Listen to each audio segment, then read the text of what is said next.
Avista, tjedna emisija Poslovnog FM o najvažnijim aktualnostima s područja financijske industrije na hrvatskom medijskom nebu.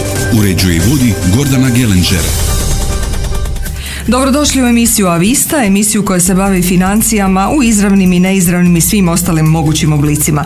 Ja sam Gordana Gelenđer, dugogodišnja ekonomska i financijska novinarka, a moj današnji gost Mario Švigir, ekonomist doista širokog interesa i područja djelovanja, ali ukratko reći ćemo da se bavi analizama rasta, upravljanja i održivosti. Ja mislim da bi to bilo nekako najfer. Mario, dobrodošli. Dobar dan i hvala vam što ste me pozvali u vaš studio i pozdrav svim vašim slušateljicama i slušateljima.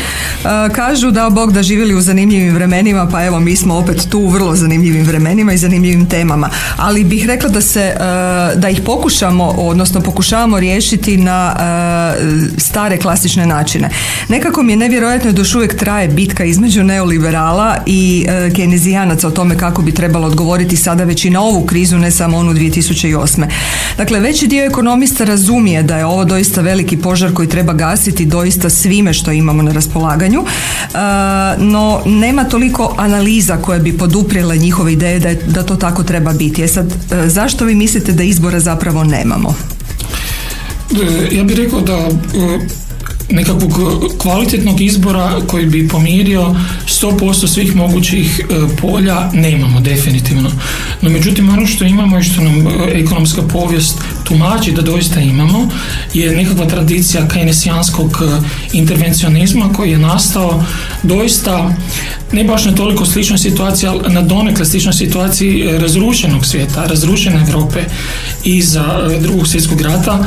Ova situacija covida i lockouta je na neki način razrušila normalitet različitih procesa koji čine ekonomiju. Trgovanja, investiranja, kolanja, robe, ljudi, kapitala i slično, i kako je keynesijanizam uspio na neki način stabilizirati tu situaciju nakon rata i krenuo je lagano graditi europsku ekonomiju, obnavljati je. I taj proces je dugo trajao, dakle to često smećemo s uma. Proces restrukturiranja europske ekonomije je trajao skoro 30 godina.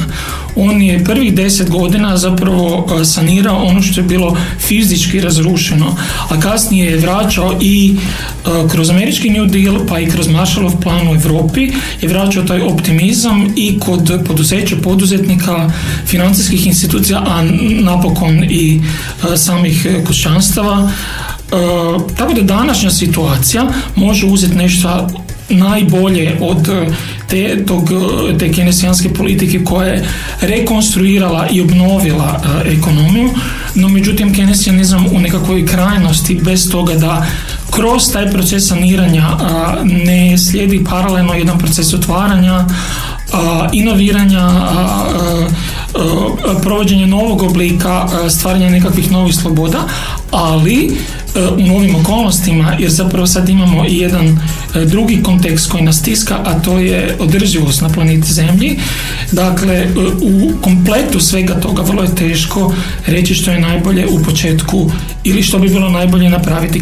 Keynezijanizam ukratko je najbolje utoliko što je dilema kod keynezijanizma kaos ili pojačana prisutnost države u gospodarstvu da se spasi ono što se spasiti može, i tu zapravo nema dileme. Znači, rekli biste da nas nakon ove korone, pod uvjetom da se ne pojavi drugi val, ako je dođe onda smo te gotovi, da nas zapravo čeka kaos? Ja bih rekao da je zapravo ova korona bila jedna jako dobra, u Zagrebu bi rekli štih proba za ekonomiju, zato što ekonomisti, a o tome često pričam sa kolegama,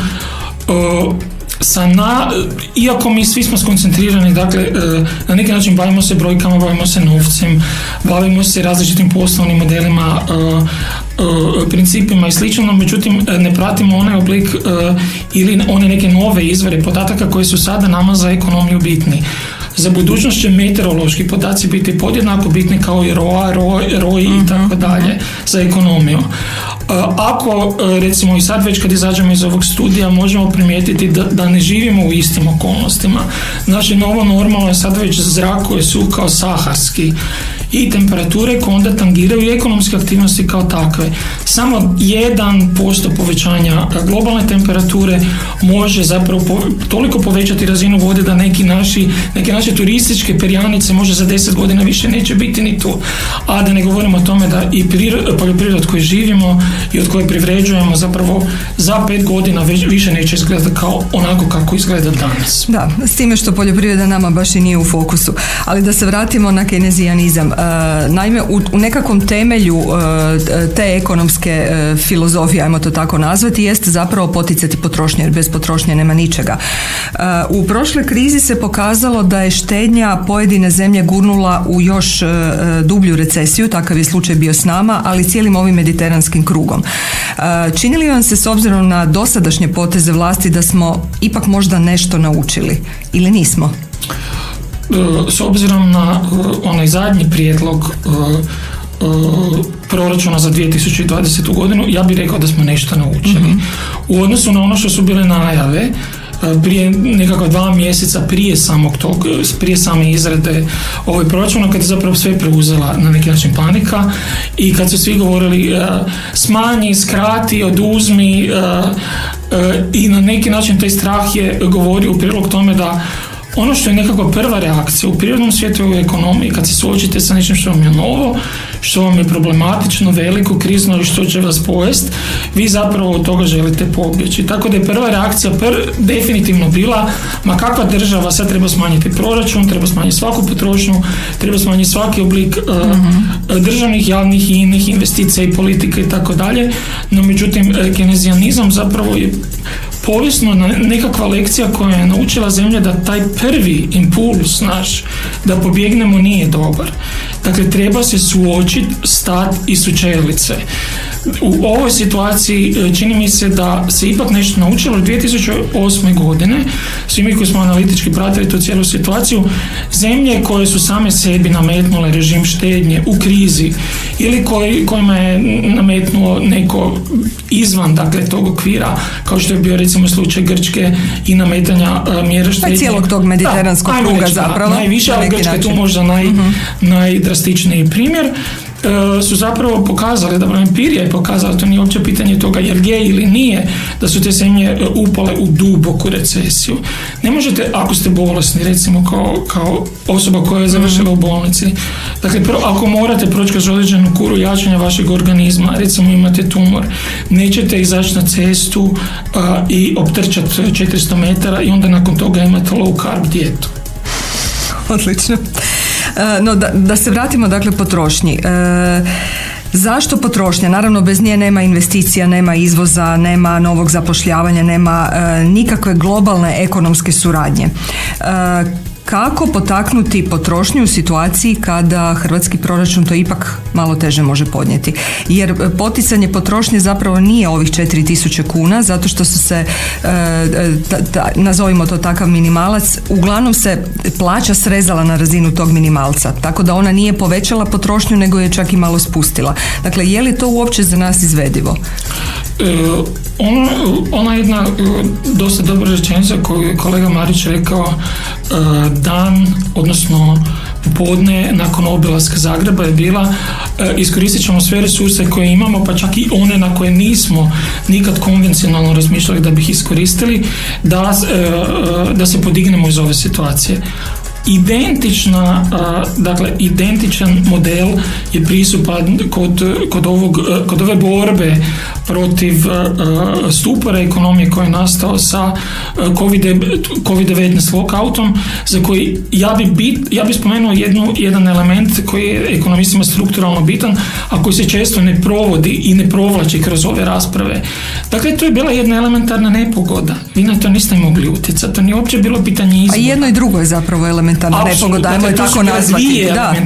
Potpuno vanjske okolnosti koje nemaju veze s ekonomijom kao takvom. U tim uvjetima, po tom situacijom koja je izrazito teška za sve i za državu, i za kućanstva, i za poduzetnike, i za investitore.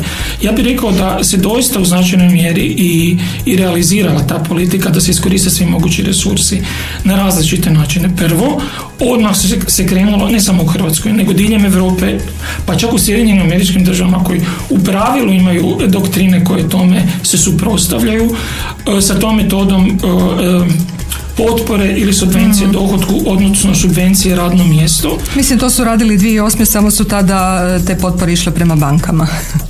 Zapravo da. Točno tako. Ovo je subvencija i ono je subvencija. I tu je sad jedna bitna činjenica. Mnogi kritičari neoliberalnog koncepta ekonomije će reći, gledajte, mislim, subvencionirate žestoko cijelo ovo vrijeme, ali subvencionirate samo nekog, primjerice financijski sustav. A dajte sad tu subvenciju, lijepo raspodijelite na sve, pa ako treba i na financijski sustav po pitanju likvidnosti, po pitanju adekvatnosti kapitala i slično, jer je bitno da svi prežive. Ako jedna karika pukne, ili gospodarstvo, ili kućanstvo, financijski sustav ili država, sve će iscuriti kroz tu rupu. Dakle, prvo se na taj način moglo napraviti. Druga stvar što je bitno, a to je, ja uvijek studentima volim reći da se formula BDP-a računa na način, to je najpoznatija formula u ekonomiji. BDP je jednako C plus I plus G plus E minus I, što znači da se BDP formira kroz potrošnju, kroz investicije, kroz državnu potrošnju i međunarodnu razmjenu. Kako god i koji god od ovog segmenta možete imobilizirati, da mu možete pomoći, da ga možete stimulirati, pomoći ćete i BDP i onda ćete praktički pomoći svima. Da se zadržao integritet proračuna je jako bitno, između ostalog, jer proračun je jedan od najbitnijih signala koji šaljete prema ekonomiji. Ne samo svi brokeri, nego svi investitori, ljudi izvane, kreditori, jako promatraju te stvari. Eskontna stopa i proračun su dvije stvari koje su izrazito bitna i kod određivanja rejtinga i slično. A s obzirom da mi zapravo nemamo eskontnu stopu u onom klasičnom smislu kako ima ECB ili Fed, zapravo ostaje proračun kao nekakav glavni dokument iz kojeg se sve čita. Točno tako, jer manje više se u tom eskontnom dijelu vodimo tom implicitnom politikom praćenja politike ECB-a, koliko to dopušta taj proces pridruživanja radi te ambicije jednog dana ulaska u EMU. No, međutim, tu je jedan jako bitan segment koji za sada još nije iskorišten, a mislim da bi trebalo ga iskoristiti, a to su javne investicije. Javne investicije su strahovito bitne. U nastavku 2020. godine to je nešto što ne samo iz tekućeg proračuna, nego iz proračuna lokalnih i regionalnih jedinica i iz različitih instrumenata duga se mogu plasirati, jer čitajući sve te radove došao sam, jer i meni to i privatno interesira i profesionalno mi je to na neki način izazov. Čitao sam dosta radova. Privatno u kojem smislu? Jeste ulagač? Ne, mislim da mi je ekonomija strast. Iako nisam baš nekako primarno razmišljao da ću to studirati u životu, kamo doktorirati, ali zapravo sam zavolio tu širinu ekonomije. Tako da ona kad vas usauga, onda zapravo, to znate sami, teško da bilo koji segment života možete rascijepiti ili razdijeliti od ekonomije.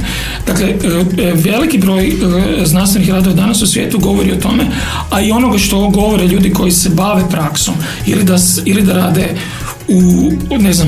u riznicama diljem svijeta ili da rade u investicijskim fondovima. Sektor graditeljstva je onaj koji prvi pada prije recesije, ali se prvi podiže. Zato što tu imate mogućnost kroz javne investicije i neke oblike javnih radova, kao što je recimo kod nas su ovi nekakvi veliki projekti koji se dijelom financiraju iz europskih sredstava, a dijelom se kofinanciraju iz domaćih sredstava. Oni sve povuku, ne povuku samo graditeljski sektor, povuku i cijeli niz različitih i drugi djelatnosti koje sudjeluju kao kooperanti. Znači sve smo to skoro iskoristili i čak i sad sa ovom politikom, ajmo reći nekakve pametne liberalizacije otvaranja granica, dajemo širinu međunarodnoj razmjeni koja je trenutno bila bazirana samo na koridore hrane i lijekove, ovo osnovno, ali sad je to je proces koji će malo trajati, jer zemlje Evropske unije se još ne mogu dogovoriti koja bi bila prva koja bi se otvorila, pa se ne bi otvorila. I tu ima dosta spekuliranja i taktiziranja. Imamo čak slučaj da Austrija recimo ne preporučuje svojim građanima da dođu k nama na more, iako evo jedan zaražen je tu. Dakle, stojimo bolje od njih.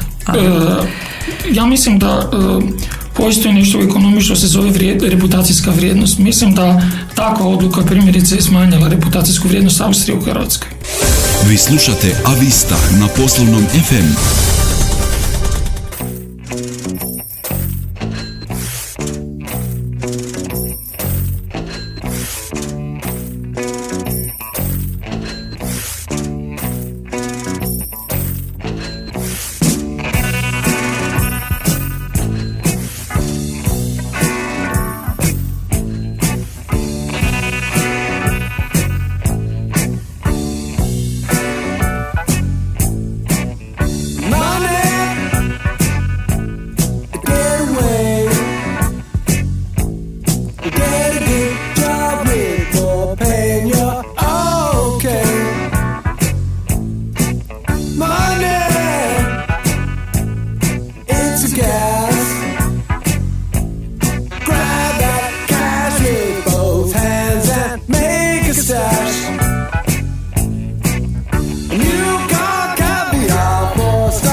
First class traveling section, I think I need to live.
Avista, tjedna emisija Poslovnog FM o najvažnijim aktualnostima s područja financijske industrije na hrvatskom medijskom nebu. Slušate emisiju Avista, dakle emisiju koja se bavi financijama. Moj gost je ekonomist Mario Švigir, dakle ekonomist doista širokog interesa, ali koji među ostalim izrazito se bavi, ajmo to tako reći, ulogama rasta, upravljanja i održivosti. S obzirom da ste spomenuli ove javne investicije, dakle u Hrvatskoj kad netko više spomenete državne, odnosno javne investicije, vjerojatno se svima diže kosa na glavi. Dakle, mi smo se desetljećima dizali BDP i kompletno gospodarstvo na temelju toga, ali ono što je ostalo iza toga je spaljena zemlja, odnosno strahovito veliki dug. Hrvatska je tu zadnjih par godina uspjela donekle poravnati, odnosno počela smanjivati udio javnog duga u BDP-u i počela je zatvarati deficit proračuna. Sad to ponovno prijeti da eksplodira. Od kuda bi sad još, dakle uz financiranje same potrošnje, nekakve izravne injekcije, od kuda bi sada se još moglo isfinancirati i javne investicije? Postoji svi kolege u ekonomiji koji se bave investicijama će vam reći da ne možete dugoročne izvore financirati dugoročne investicije s kratkoročnih izvora. Dakle, za bilo što drugo to vrijedi, i za bilo što u životu. Isto tako, naravno, dakle, iz tekućeg proračuna se ne može, niti iz tekućeg proračuna Grada Zagreba ili Republike Hrvatske primjerice isfinancirati cijeli obujam obnove Grada Zagreba, gdje smo, dakle, koliko čuli smo negdje da bi to bilo reda veličine 30-40 milijardi kuna, primjerice. Ili postoje različite varijante, ili 13 milijardi eura, sad ovisno o tome ko pristupa toj temi. Dakle, ovdje naravno moraju biti dugoročni izvori financiranja. Hrvatska, iako uvijek je dobro pratiti dug, biti podozriv po pitanju duga i slično, moramo razumjeti to kolega, to različiti kolege koji se bave međunarodnom ekonomikom dobro objašnjavaju. Dug je instrument, dug nije cilj. Da li možda znate koja je zemlja najzaduženija zemlja na svijetu? Evo da vam skratim razmišljanje. Kina. Ukupni dug Kine je neusporediv kompletno sa podacima za ostatak svijeta. Japan je izrazito. Iako je jedno vrijeme bila i najveći financijer. Da, vrlo zanimljivo, ali bez tog duga se Kina ne bi digla. Kina je bila poljoprivredna zemlja 80. godina. To ljudi zaboravljaju. Od 90. godina Kina je kroz te velike infrastrukturne projekte nije radila ono što se u Hrvatskoj, ljudi recimo koji su malo stari pa dobro pamte, nije ulazila u nove Obrovce i u nekakve velike propale mastodonske investicije. Ima i toga u Kini, ima i gradova koji su izgrađeni pa su pusti.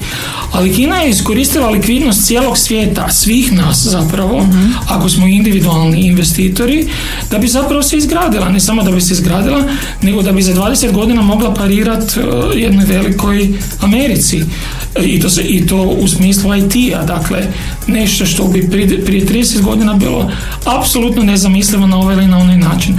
Instrumenti i politika ili filozofija su isti, dakle to što je iskoristila ogromna Kina u malim segmentima mora iskoristiti svaka druga zemlja.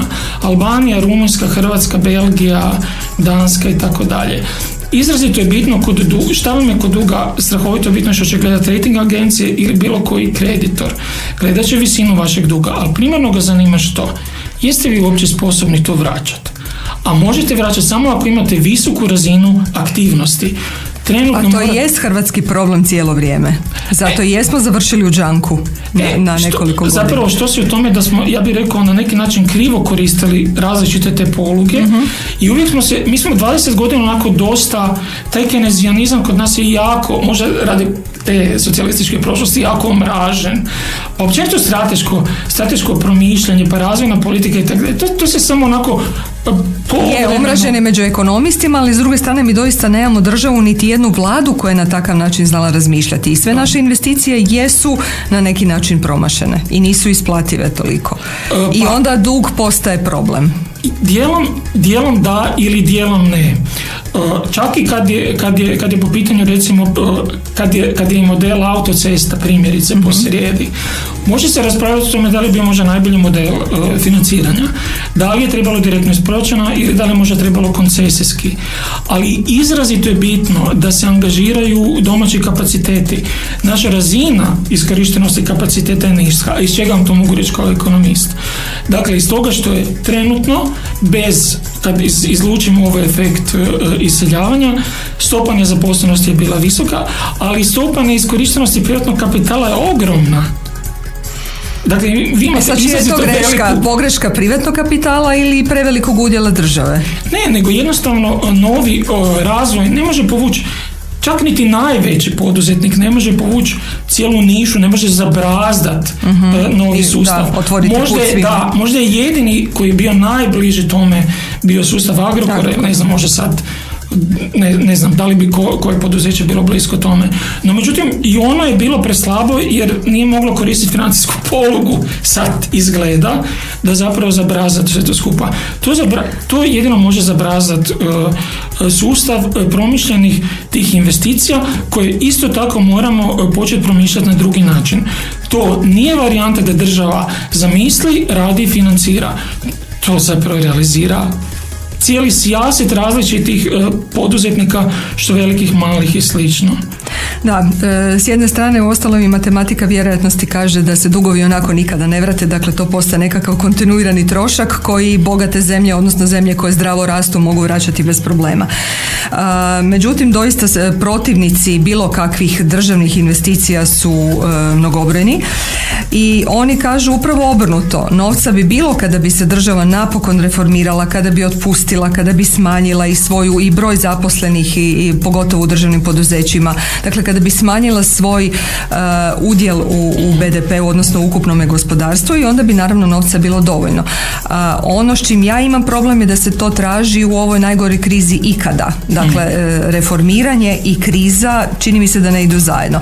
Ali ajmo uzeti da je ta njihova teza točna. Bili se tim nekakvim preslagivanjem i smanjivanjem proračuna oslobodio nekakav veći novac za gospodarstvo? Ja mislim da to uopće zapravo sve što ste Gordana spomenuli uopće nije isključivo. I u tom dijelu, kad smo počeli priču, danas čak ne vidim da postoji nekakva gruba ta mogućnost da separirate keynesijanski pristup od ne znam, monetarističkog pristupa ili neoliberalnog pristupa, jer zapravo sve te doktrine se u 21. stoljeću na neki način mijenjaju. Dakle, reći ću vam dvojako. Prvo, kao neko koji je radio u sustavu državne uprave. Ja sam radio 4 godine u Ministarstvu financija i na relativno visokim pozicijama i pomoćnika ministra za izradu proračuna i savjetnika ministra, pa znam sustav.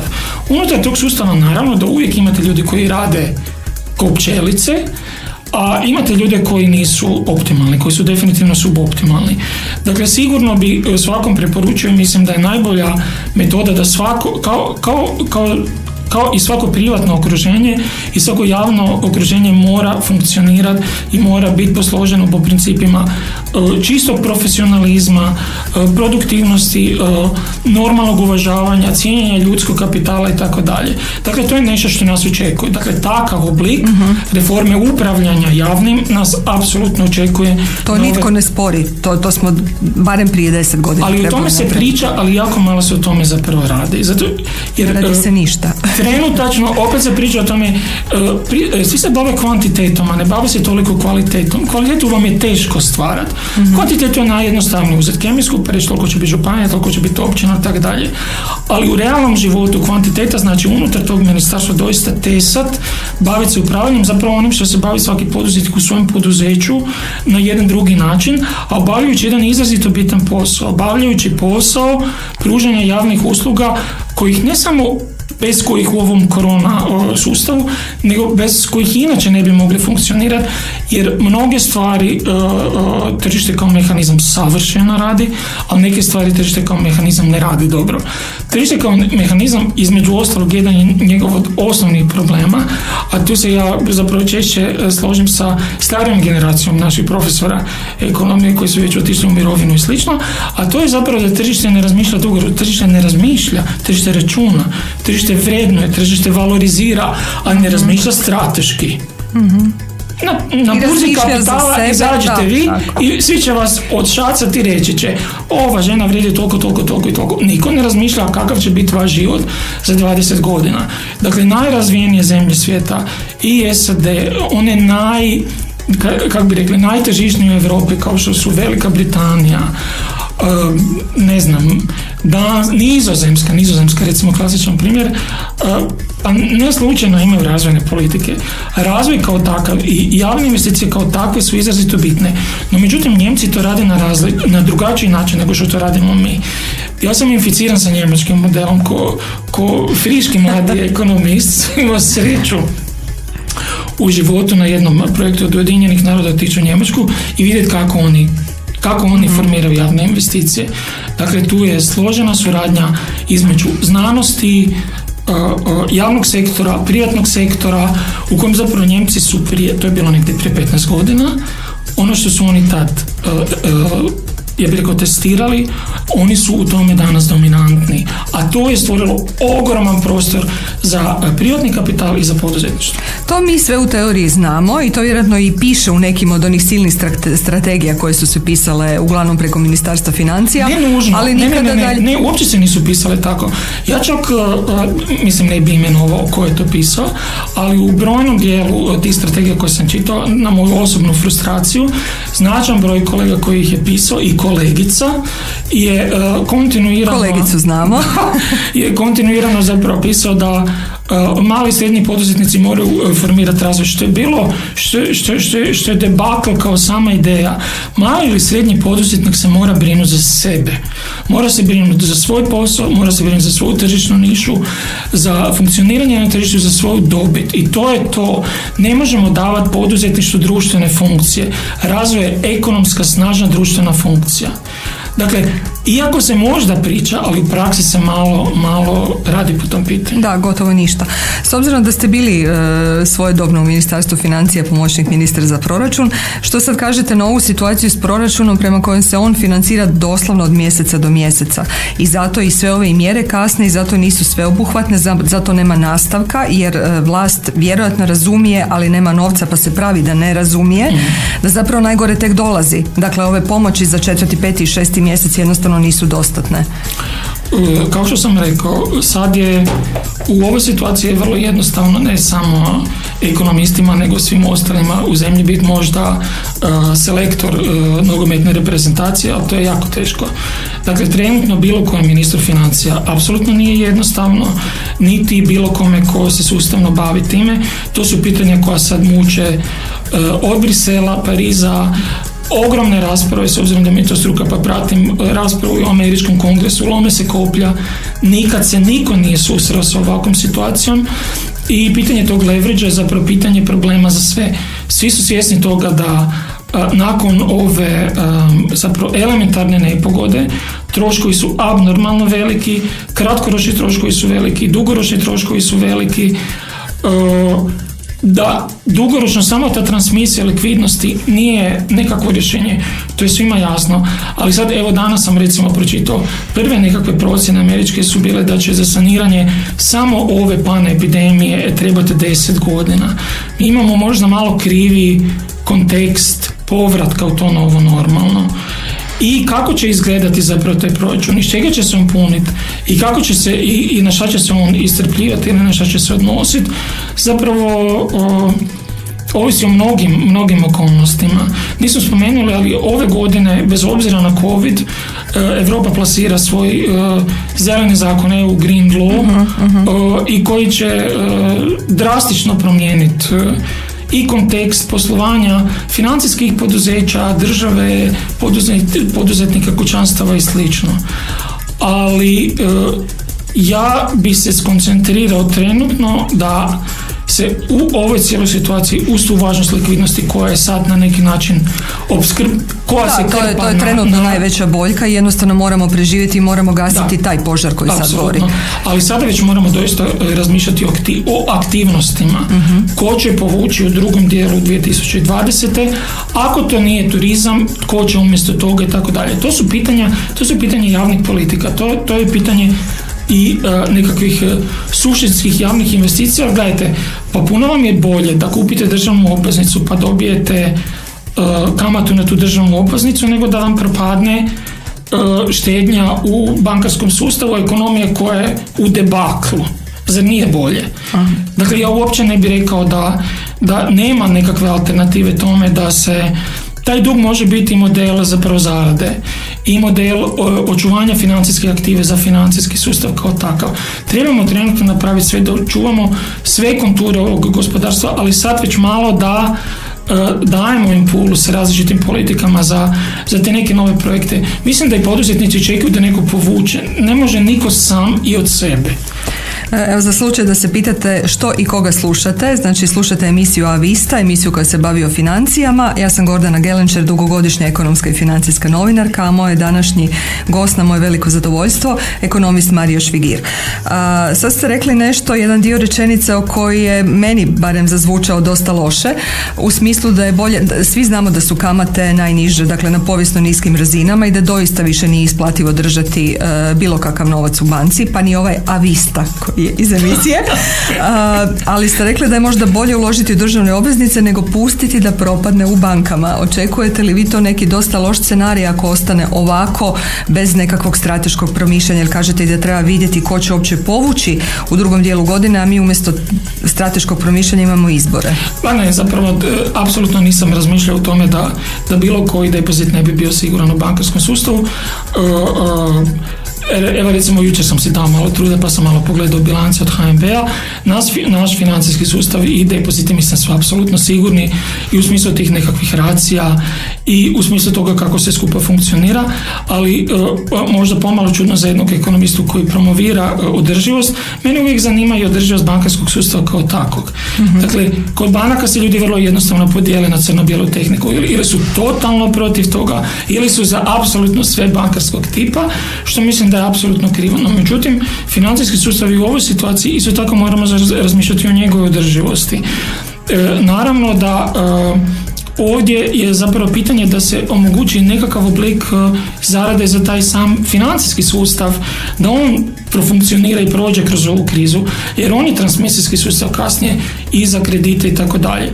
Trenutno mi se čini, ja sam više razmišljao, odnosno debatirao sam u tom smislu da bi bilo pametnije plasmane dok niko nije u mogućnosti zapravo, nikome nisu banke sada u trenutnoj situaciji poradi rizika u mogućnosti plasirati veći oblik plasmana, da i onda pametno plasirati ih državi, jer ako ništa drugo barem zarađujete na toj kamati, dakle ne gubite, ne idete u otpis, nego praktički zarađujete na toj kamati.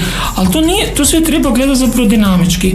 Kada država povuče, nakon toga slijedi privatni sektor.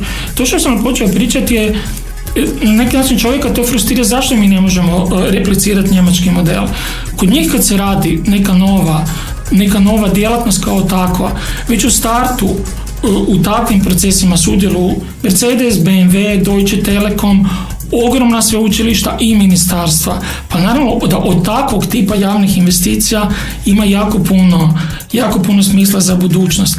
Niko ne može, kako što smo rekli, od svih niko nije dovoljno velik da bi povukao te neke nove brazde, a ekonomija igra velikih.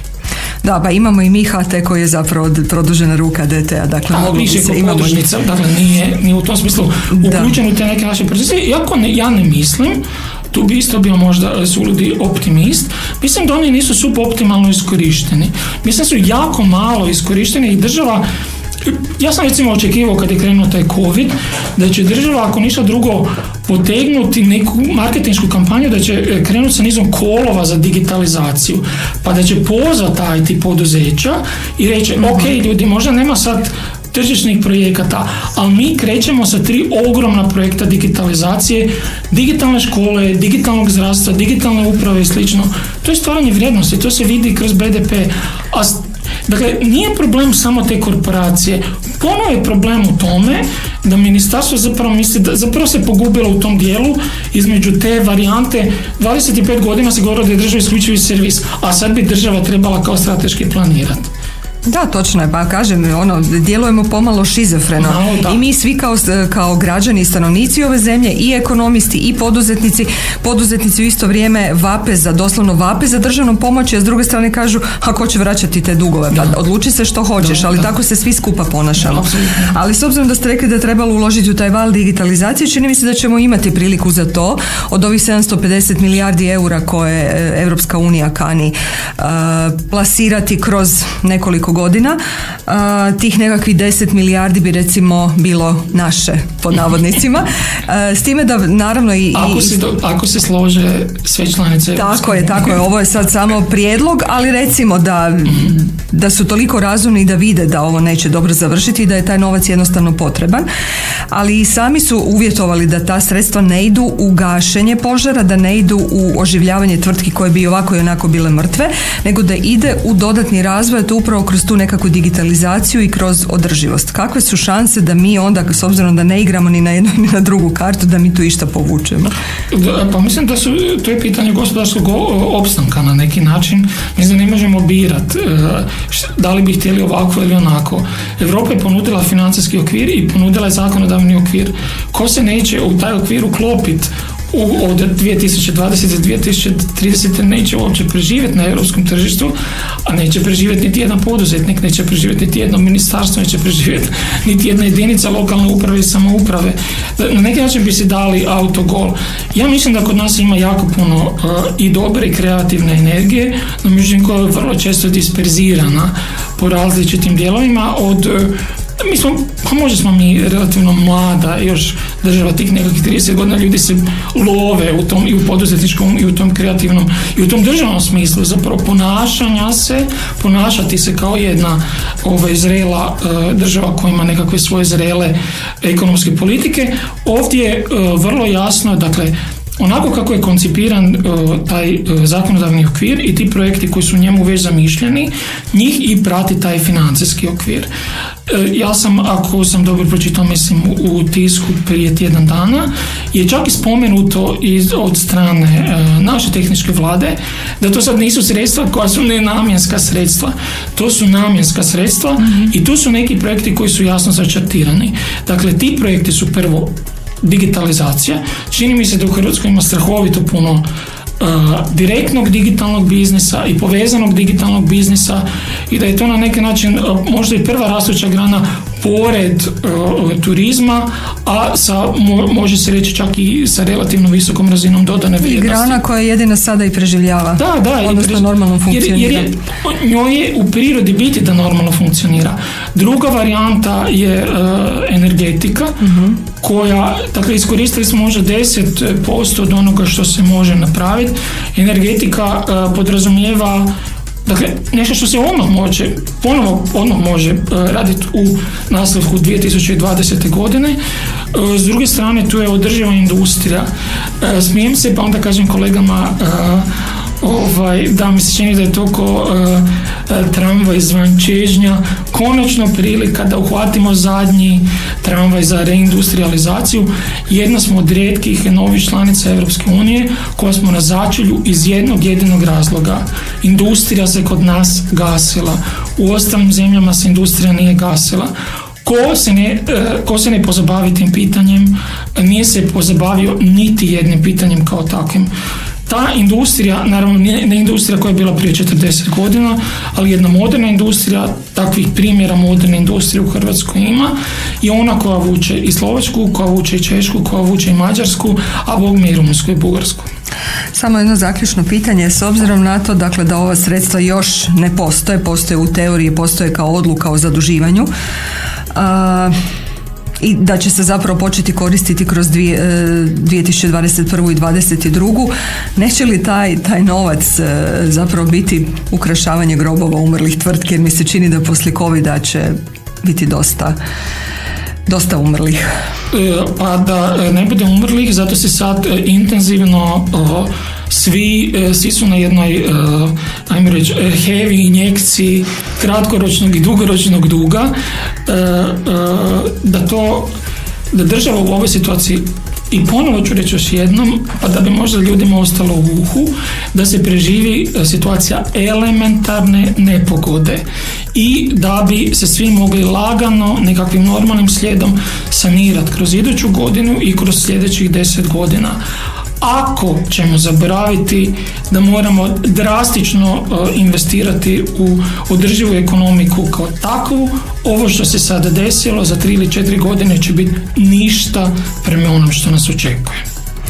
Mario, hvala puno. Hvala vam, Gordana. Slušali ste emisiju Avista, dakle moj gost je danas bio Mario Švigir, jedan vrsni ekonomist, dosta širokih pogleda na stvar, što je mislim izrazito važno u ovakvoj situaciji u kakvim živimo. Pa do slušanja i do čitanja. Avista, tjedna emisija Poslovnog FM o